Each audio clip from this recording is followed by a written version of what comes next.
It was a bitterly cold New Year's Eve night. It was already dark all around, and snow was falling heavily. A shabby girl was walking in the cold night.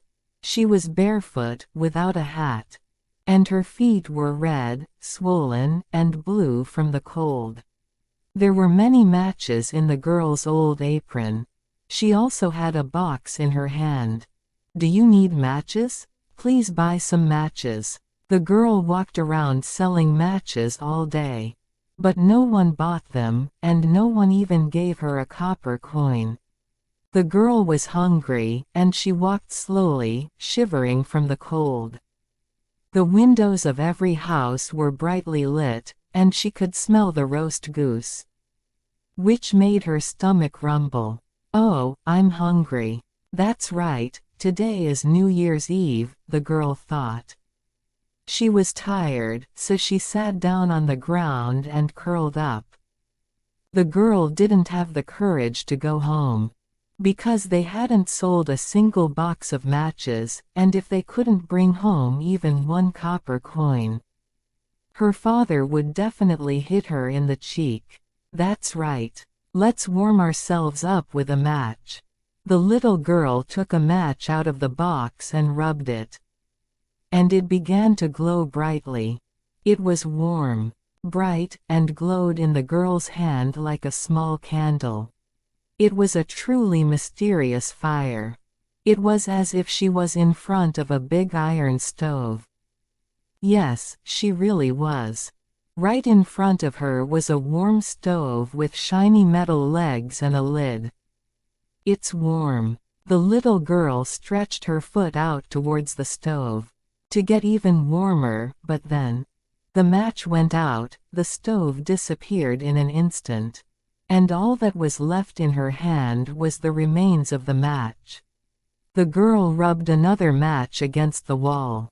Then the fire began to glow vigorously. The light was so bright that the wall seemed to become transparent like a veil. And before she knew it, she was inside the room. The table was covered with a snow-white tablecloth, and on it was a sumptuous meal and a delicious roasted goose.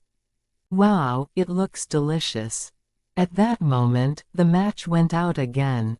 Looking closely, the girl saw nothing in front of her but a cold, damp, thick wall.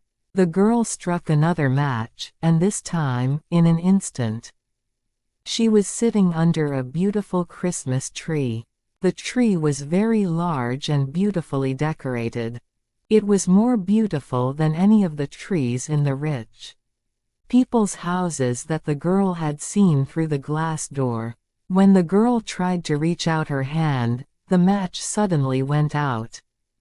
All the many Christmas candles rose rapidly into the sky, and became indistinguishable from the stars scattered in the night sky. Then the girl spotted a shooting star.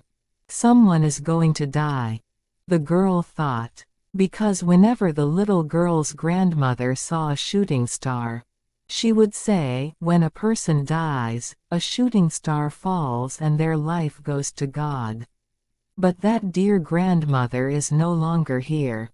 The only person who loved her is no longer dead. The little girl struck a match again, and light enveloped her.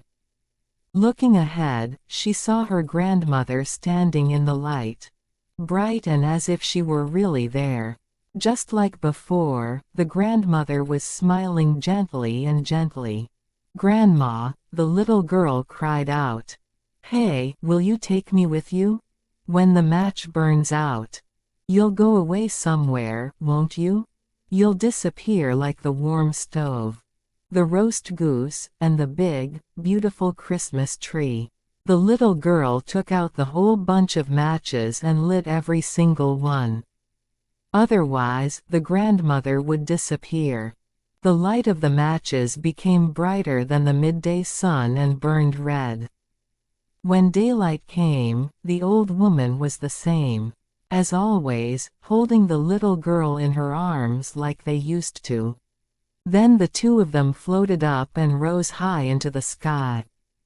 When morning came, the little girl was leaning against a wall, smiling and motionless. In her hand she was clutching a bunch of match shavings. The little girl was trying to warm herself with the matches. People said, but no one knew that the little girl had seen something strange and beautiful with the matches, or that she had risen to the sky with the old woman.